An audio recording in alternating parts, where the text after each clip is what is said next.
बहुत पुराने जमाने की बात है, एक अजीम सल्तनत से, जिसका बादशाह था राजा विक्रम सिंह। वो एक ज़हीन, बहादुर और इंसाफ पसंद बादशाह था। उसका महल सोने, चांदी और जवाहिरात से भरा हुआ था। उसकी सल्तनत में किसी चीज की कमी ना थी, ना दौलत, ना फौज, ना खादिम, ना सहूलियात। मगर एक चीज जरूर कामयाब थी, सुकून। राजा की आंखों में हर वक्त थकन रहती। वो हंसता तो था मगर दिल से नहीं। रातों को करवटें बदलता, नींद उससे टूटी रहती। अक्सर वो तन्हाई में बैठकर सोचता, आखिर मेरे पास सब कुछ है मगर दिल क्यों खाली खाली लगता है। एक दिन उसने अपने खास वजीर राजगुरु को बुलवाया। राजगुरु, सच सच बताओ, क्या मैं खुश नजर आता हूं?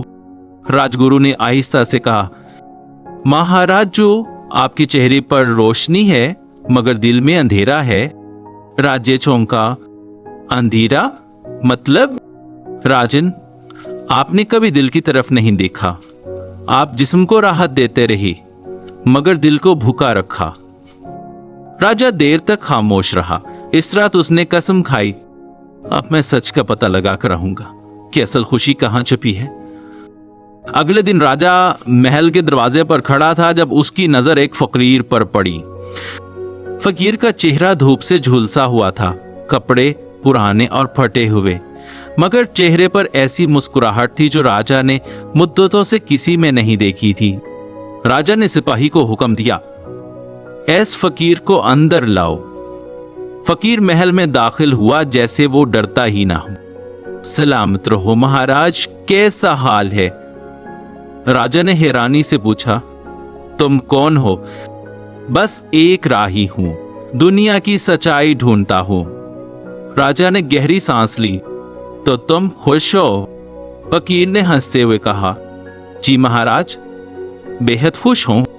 क्या तुम्हारे पास ना खाना है, ना बिस्तर, ना दौलत, फिर भी खुश हो? फकीर बोला, जो चीजें तुमने गिनवाएं वो मेरे बाहर नहीं, मेरे अंदर हैं। राजा को चैलेंज महसूस हुआ। अच्छा, अगर वाकई खुश हो तो मेरी एक शर्त मानो। आज रात मेरे महल में कयाम करो, मेरा खाना खाओ, मेरी आरामदेह ख्वाबगाह में सोकर दिखाओ, फिर मुझे बताना तुम्हारी खुशी बाकी रहती है या नहीं। फकीर ने मुस्कुरा कर कहा, मंजूर है महाराज, लेकिन कुल आप मेरी झोंपड़ी में आकर वही सब करेंगे जो मैं करूंगा। राजे ने फौरन हामी भर ली।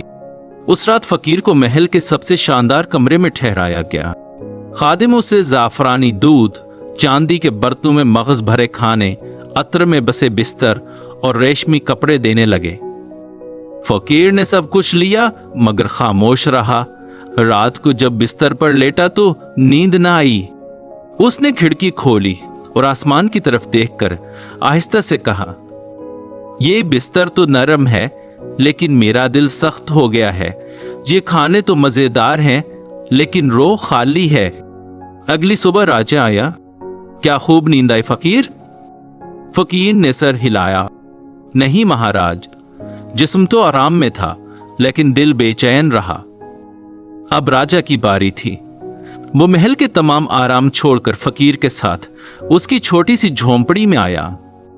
ना दरवाजा, ना खिड़की, मिट्टी की दीवारें, एक चिराग और आसमान का नीला छत। खाने में सिर्फ दाल, चपाती और एक मिट्टी के गिलास में पानी। फकीर ने मोहब्बत से खाना सामने रखा। राजा ने नापसंदीदगी से देखा मगर फिर चखा। फकीर ने मुस्कुराकर कहा, क्योंकि ये दिल से बना है।